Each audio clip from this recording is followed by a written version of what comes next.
Ito po ay lagi akong merong binibigay sa akin family sa Pinas. Ayan.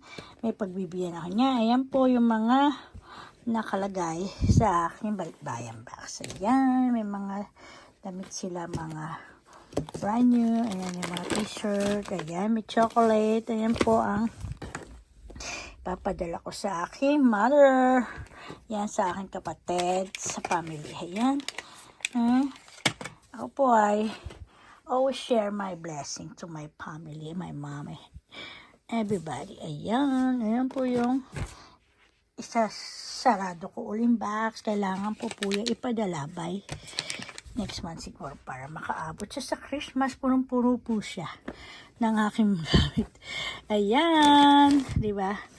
Ako po ay always nag-give ng